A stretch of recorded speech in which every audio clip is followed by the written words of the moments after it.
Abra sua Bíblia na carta que Paulo escreveu aos Gálatas. Vamos retornar à nossa série de exposições. Gálatas 4, faremos a leitura do versículo 12 ao 20.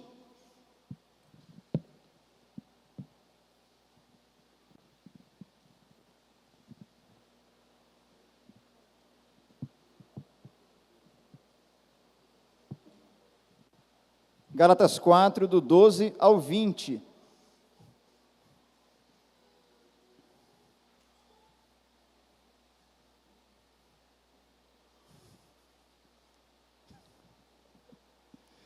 Amém? Vamos lá, diz assim a palavra do Senhor. Eu lhes suplico, irmãos, que se tornem como eu, pois eu me tornei como vocês. Em nada vocês me ofenderam. Como sabem, foi por causa de uma doença que lhes preguei o Evangelho pela primeira vez. Embora a minha doença lhes tenha sido uma provação, vocês não me trataram com desprezo ou desdém. Ao contrário, receberam-me como se eu fosse um anjo de Deus, como o próprio Cristo Jesus. O que aconteceu com a alegria de vocês?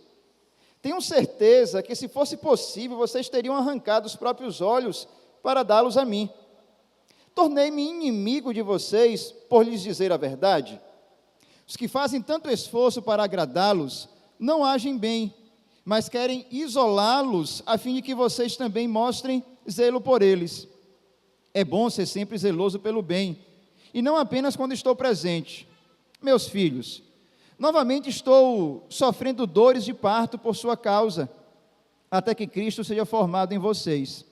Eu gostaria de estar com vocês agora e mudar o meu tom de voz, pois estou perplexo quanto a vocês.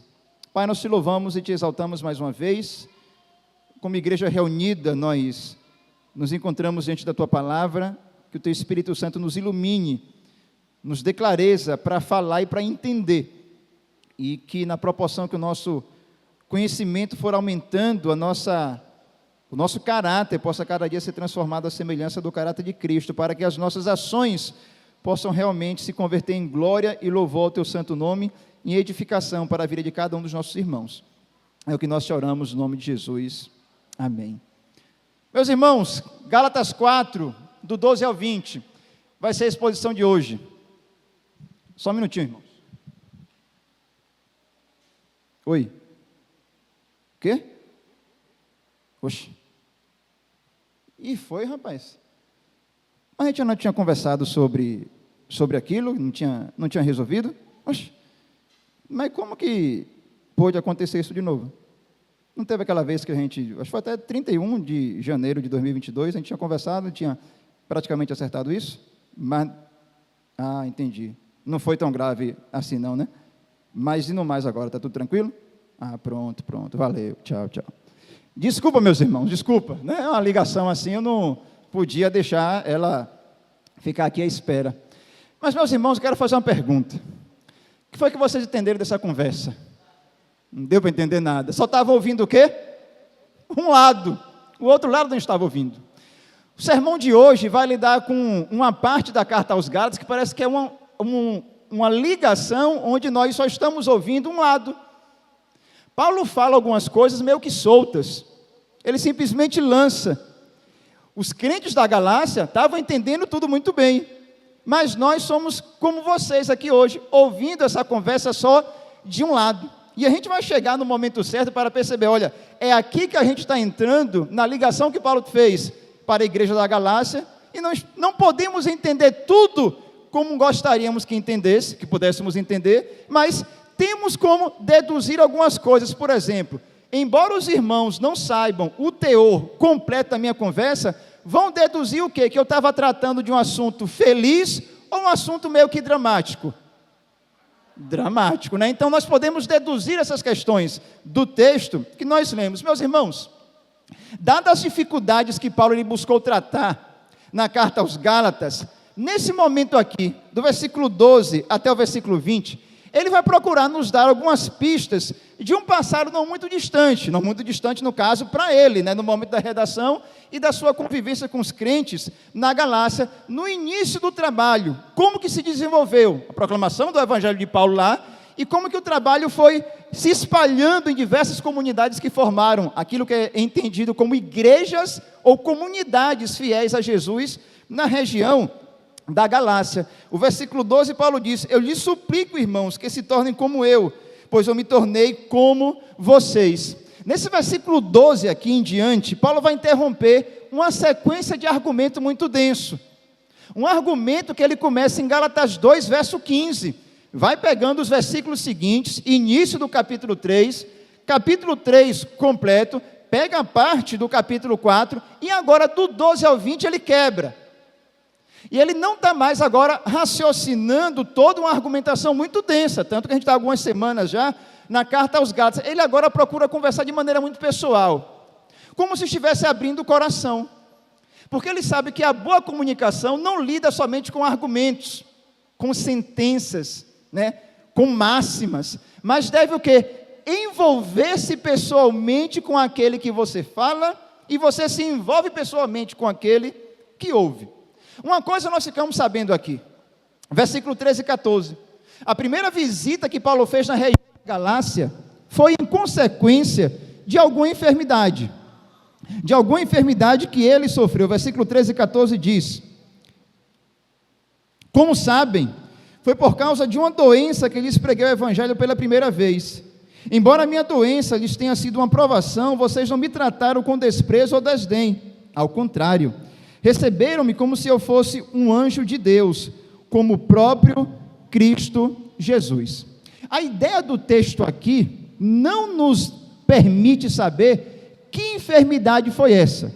Havia algumas deduções, alguns acadêmicos procuram trazer isso, mas há uma possibilidade que quando Paulo fala que foi por causa de uma enfermidade que eu preguei o Evangelho com vocês, há uma possibilidade de entendimento pelo próprio texto, que Paulo esteja se referindo não a uma doença propriamente, mas às marcas que ele carregava em decorrência tanto da perseguição que ele sofria pelo Evangelho, quanto de alguns açoites que ele já tinha sofrido, como ele relata em algumas de suas cartas. E ele vai dizer que os crentes da Galácia o receberam muito bem, porque era uma situação meio que repulsiva quando Paulo chegou lá, e é bem provável que a razão de Paulo ter chegado nesse estado, lá na região da Galácia, fez com que os crentes, melhor dizendo, naquela época, eles não eram crentes ainda, porque Paulo chegou pela primeira vez lá para pegar o Evangelho, ficaram impressionados, como aquele homem sabia enfrentar uma enfermidade,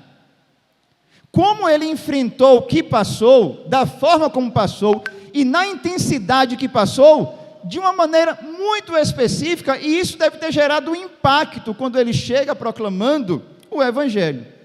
Uma coisa nós ficamos sabendo já de cara, nessa situação, enquanto que muitas pessoas, na época de Paulo, no mundo antigo, entendiam, que as enfermidades deveriam ser vistas como maldição, ou como uma espécie de punição dos deuses a alguma falta, ou alguma situação meio que indevida do indivíduo. O apóstolo Paulo ele vai deixar bem claro, foi essa impressão que ele deixou para os crentes da Galácia, que às vezes, em determinadas situações, Deus, por meio das nossas enfermidades, Ele está atingindo os seus propósitos, que foi isso que aconteceu. Por algo trágico na vida de Paulo, houve uma conversão em massa de crentes na região da Galácia. E ficamos sabendo, em segundo lugar, os sofrimentos de Jesus por nós não faz, ou pelo menos não deveria nos levar a entender que por causa do sofrimento de Cristo, nós agora não vamos mais sofrer. Mas não foi para isso que Cristo realmente sofreu na cruz. Nós precisamos entender que é por causa do sofrimento de Cristo que os nossos sofrimentos, as nossas dificuldades podem ter significado. Não é um completo absurdo. Pode ter uma razão e Deus pode fazer com que isso venha redundar em glória e louvor ao seu nome e atingir propósitos estabelecidos por Ele.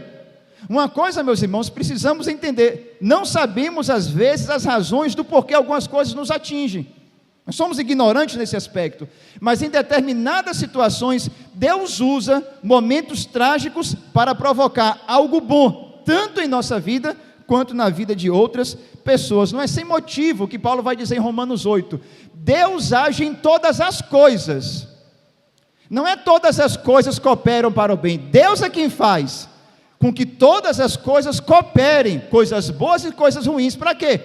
Para o bem daqueles que o amam. Então, Deus ele está agindo, tanto em situações boas, quanto em situações ruins. Através do sofrimento, Deus também pode atingir os seus propósitos e objetivos. Mas aqui eu tenho uma palavra de observação. A gente não pode estar também romantizando tudo quanto que é sofrimento. A gente não pode estar romantizando tudo quanto que é tragédia. Naquilo, meus irmãos, que não há nenhuma razão de ser, não há razão alguma, naquilo que é simplesmente o mal completo, naquilo que é algo completamente desprovido de algum significado justificado de ser, que é completa absurdidade, ausência de sentido, Deus não está envolvido em nada disso. Mas ainda que Ele não esteja envolvido, não quer dizer que Ele não esteja no controle. Mesmo não se envolvendo em situações onde não há razão nenhuma de ser daquilo que acontece, não são poucos os exemplos de situações trágicas e absurdas que ocorrem no nosso tempo, ainda assim, Deus ele pode o quê? Trazer redenção, fazendo com que a vida daquelas pessoas que sofreram situações trágicas, sem nenhum significado, sem nenhuma razão de ser, com o objetivo de atingir propósito algum, Deus ainda pode agir para trazer redenção, não permitindo que a pessoa se afunde naquela tragédia que atingiu a sua própria vida. Vou dar um exemplo aqui, quem dá esse exemplo é Rubem Alves, em um de seus livros. Rubem Alves é um pastor já falecido há algum tempo, e ele conta uma história de uma família que estava em uma estação de trem, e o filhinho, nos poucos anos, se desligou da mãe, e correndo caiu na linha do trilho do trem, e o trem simplesmente passou. Tragédia total. A explicação dos irmãos da igreja para aquela família: Deus tem uns propósitos que a gente não entende. Que propósito eu sei disso aí? Não há propósito algum. Deus ele vai estar agindo, fazendo com que uma criança se desligue da mão da sua mãe para cair numa linha de trem. Isso é tragédia, isso é absurdo, mas ainda assim Deus pode agir naquela família, fazendo com que eles não se afundem naquele mal, naquela tragédia, trazendo redenção, trazendo consolo. Qual é o problema nosso, meus irmãos, enquanto cristãos? É que queremos trazer explicação para tudo. Algumas coisas são simplesmente o quê? Sem explicação. Algumas coisas simplesmente não têm sentido. E aquilo que nós aprendemos da Bíblia, do Deus que não nos explica tudo, é o Deus que garante que estará conosco em toda e qualquer situação. E aí seria melhor, muitos de nós, agirmos nesse sentido, ao invés de querer explicar algo que Deus não está fazendo, é bem provável que não está fazendo, deveremos o quê? Pedir para que Deus estivesse conosco naquele momento do quê? De luto, de consolo e de choro, porque Deus é a nossa torre, o nosso socorro bem presente no momento do quê? Da angústia. Em momento de angústia não há explicação que acalente o nosso coração, mas há como a possibilidade de um abraço sustentar toda uma vida que está em dificuldade por situações trágicas. Então precisamos ter essa cautela de também não ficar romantizando toda e qualquer situação. Voltando aqui, Paulo ele vai dizer que o seu ministério ele floresceu na região da Galácia. Paulo ele vai deixar bem claro que ele criou fortes amizades, ele estabeleceu bons relacionamentos nesse período. Paulo não foi simplesmente uma pessoa que comunicou a verdade de Jesus. Paulo, na região da Galácia, ele criou bons relacionamentos, porque Jesus era assim, e Paulo é um seguidor de Jesus, e nós aprendemos da pessoa de Jesus, que pessoas que não eram semelhantes a Jesus, gostavam de estar com quem? com o próprio Jesus, porque Jesus era bom de estabelecer relacionamentos, e Paulo demonstra ser também esse tipo de pessoa quando fundava comunidades em determinados locais. Meus irmãos, na nossa vida comum, deveríamos aprender a cultivar a mesma coisa: bons relacionamentos. É muito triste, para não dizer trágico, sermos bons em alguma coisa, em alguma área da vida, e ao mesmo tempo sermos ruins de relacionamento. É muito trágico isso. É como se diz, é uma pessoa difícil. Já imaginou se a marca que eu tivesse para os irmãos aqui da igreja? Cuidado, que aquele magrinho ali, ele é difícil. Isso é ruim demais. Magrinho não, que eu não estou falando mais isso não, que eu já ganhei 2 quilos, perdi 2, fiquei no 0 a 0, mas já tinha ganhado mais 2, né? Então não estou mais um magrinho assim não. Mas já imaginou a marca minha fosse, ele é difícil? Isso é trágico. Isso é muito ruim, porque nós podemos ser bem-sucedidos em diversas áreas da vida. Podemos ser bem-sucedidos na vida profissional, podemos ser bem-sucedidos na área ministerial, mas infelizmente fracassarmos como seres humanos. Porque o que deve nos definir como seres humanos não é aquilo que nós alcançamos, não é aquilo que nós construímos. Porque nós podemos alcançar determinadas coisas, construir determinadas coisas por N meios e diversas possibilidades. Deveríamos ser marcados por pessoas que estabelecem o quê? Relacionamentos. O nosso Deus é um Deus de relacionamentos. Nós não deveríamos ficar preocupados em somente fazer coisas, mas em estabelecer boas e saudáveis amizades. Foi esse tipo de comportamento que Paulo teve na região da Galácia. Só que Paulo, ele colocou para nós aqui uma espécie de porta-retrato. É um porta-retrato de uma prateleira que você olha, vê algumas coisas e também não consegue enxergar outras. Ficamos sabendo isso do passado na região da Galácia, mas outras coisas vão ficar como o que nós apresentamos aqui agora: a conversa de telefone ouvida somente de um dos lados. Alguma coisa aconteceu na região da Galácia para que fizesse com que Paulo falasse da forma como ele falou. No versículo 12, a parte A, quando ele diz assim, ó, a parte B: em nada vocês me ofenderam. Em nada o quê? Por que Paulo está dizendo isso agora? Em nada vocês me ofenderam. O que foi que os crentes da Galácia falaram para Paulo? Para ele ter que dizer isso para eles: em nada vocês realmente me ofenderam. Será que aquilo que Paulo disse, os crentes da Galácia acharam que iriam ofender? E Paulo diz para que eles não ficassem preocupados: olha, em nada vocês me ofenderam? Ou será que realmente ele foi ofendido e agora ele está preocupado mais em minimizar a situação e diz: em nada vocês me ofenderam? Não há muito o que saber, não há muito o que se deduzir. Ficou perdido completamente na história.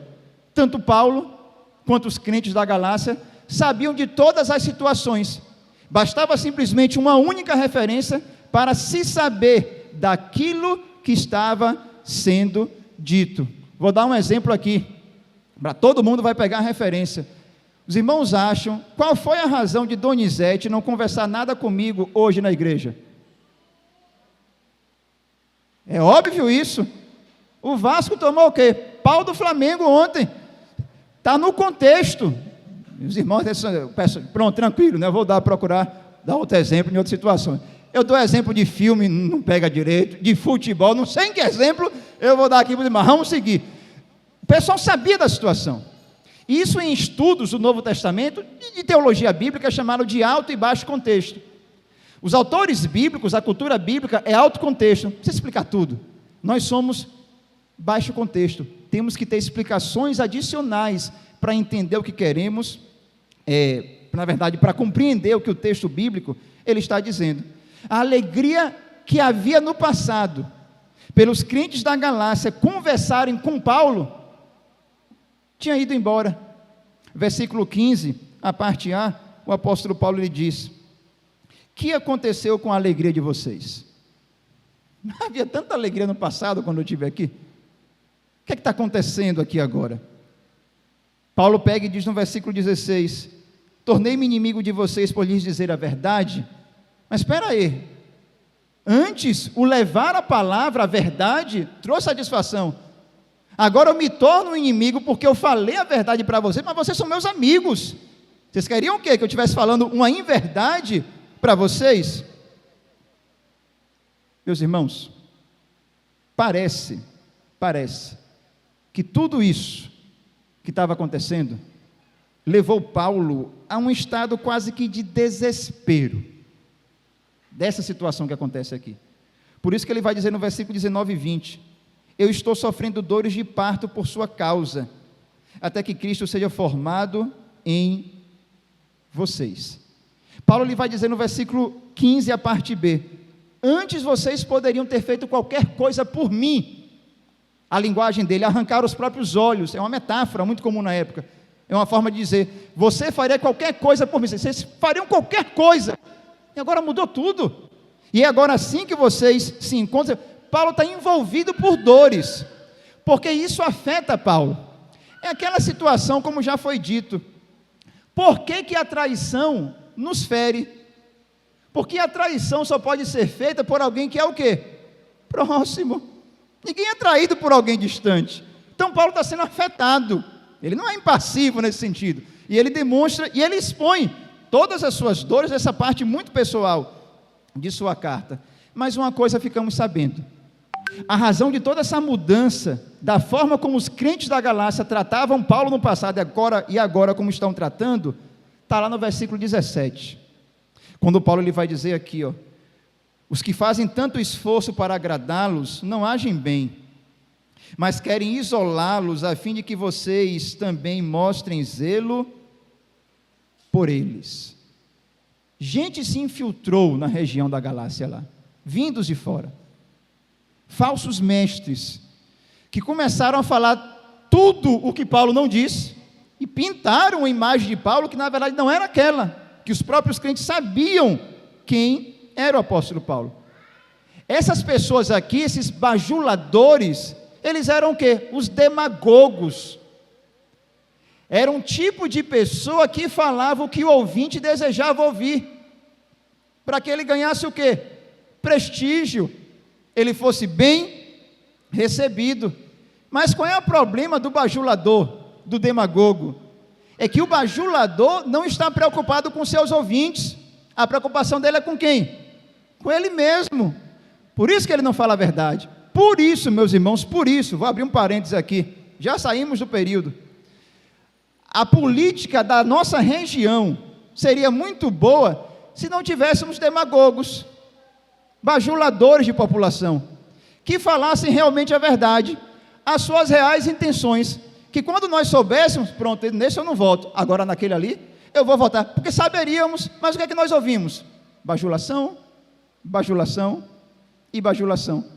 Quando nós estamos diante de um bajulador, ele não está preocupado com você, a preocupação dele é sempre com ele mesmo. Era isso que estava acontecendo na igreja da Galácia. E Provérbios 27, verso 6, vai dizer que o amigo, mesmo falando a verdade que doa, isso é bom, mas os bajuladores nos cobrem de quê? De beijo e de beijo, para ocultar todas as suas verdadeiras intenções. Deixando essa parte aqui da nossa exposição, essas pontas soltas da carta que Paulo escreveu, o que mais nós poderíamos aprender, chegando aqui já próximo do término da nossa exposição, daquilo que Paulo realmente nos diz, que nós podemos ouvir do outro lado da conversa, é que Paulo, meus irmãos, ele tratava os crentes da Galácia como amigos, não simplesmente como pessoas que conheceram a Jesus através dele, pela autoridade apostólica que ele tinha, mas alguém que tem uma relação muito próxima de intimidade com cada crente daquela região. O que é que eu estou querendo dizer com isso? É a expressão que Paulo vai usar no versículo 12, me tornei como vocês. Isso aqui é muito carregado de significado. Paulo não era alguém que se colocava um degrau acima dos outros. Eu me tornei como vocês. Paulo era alguém que estava no mesmo nível de chão com toda e qualquer pessoa.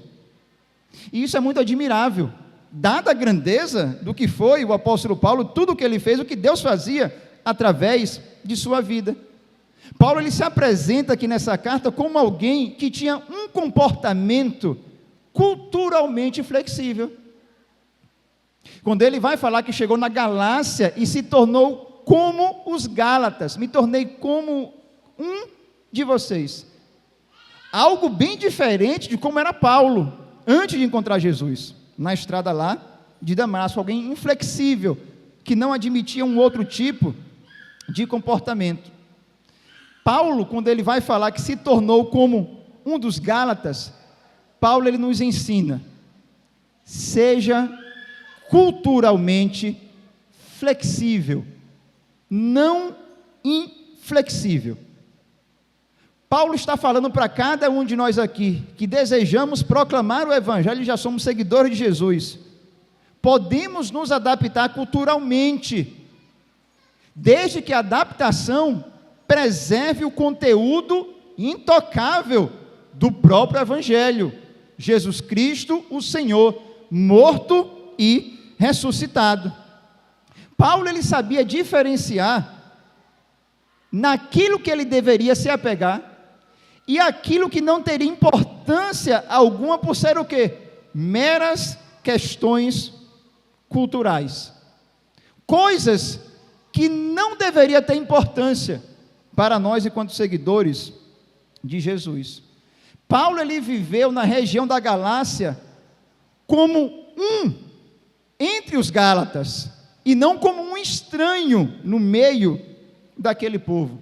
Aí você me pergunta, o que é que eu estou querendo dizer com isso?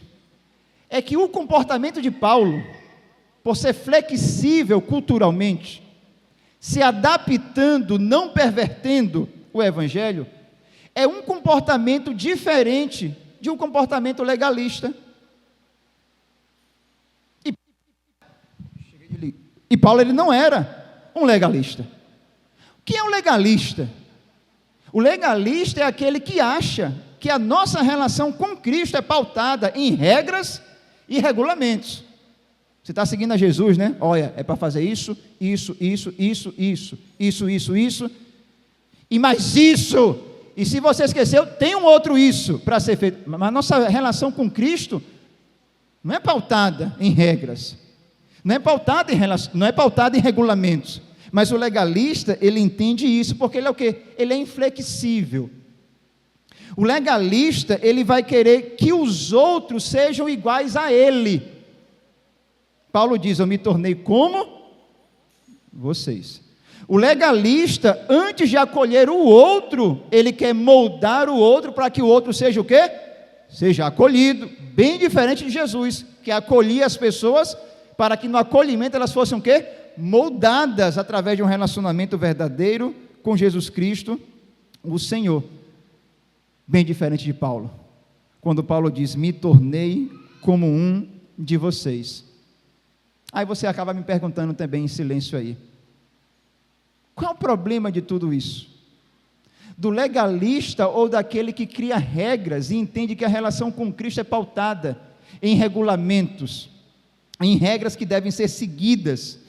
É porque o legalista ele vai erguer obstáculos, ele vai criar barreiras desnecessárias, barreiras estas que impedem pessoas de ter um encontro verdadeiro com Jesus Cristo. Paulo ele sabia diferenciar essas coisas, questões meramente regionais e culturais, que não interferem em nada no nosso relacionamento com Cristo. Eu vou dar um texto aqui para os irmãos lerem em casa, não vou ler aqui não.